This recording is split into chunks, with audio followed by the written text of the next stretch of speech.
गन्धर्वज्यू स्वर्गीय झलकमान गन्धर्वज्यूलाई स्मरण गर्न चाहे गीत मार्फत।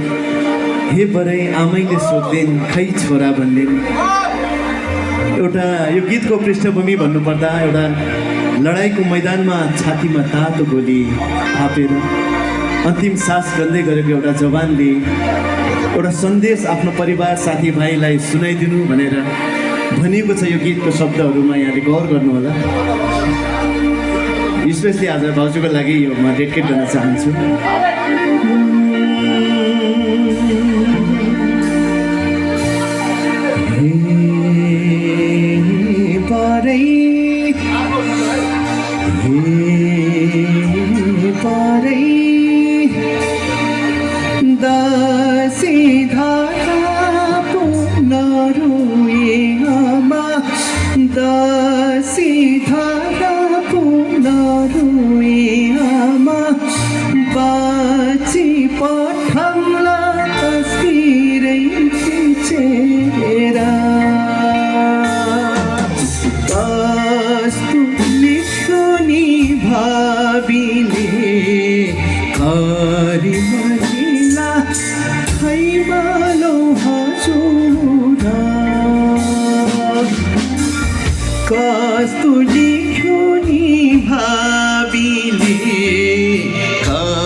शब्दले आफ्नो घर परिवार सबैलाई एउटा सन्देश सुनाइदिनु भन्ने छ। एउटा गौर गर्नु होला शब्द।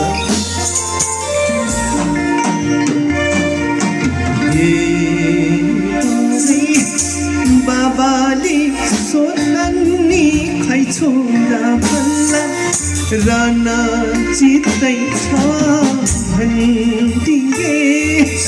आमाले सोध्छन् नि खै छोरा भन्लिन् रजाहै पुग्यो भन्दिए।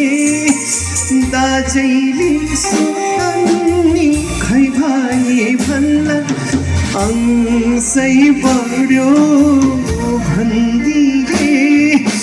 भाउजूले सोध्छन् नि खै देवर भन्लिन् खसी काका भन्दिए। भाइले सोध्छन् नि खै दाजै भन्ला घेरामा पर्यो भन्दिए। दिदीले सोध्छन् नि खै भाइ भन्लिन् माइती खस्यो भन्दिए।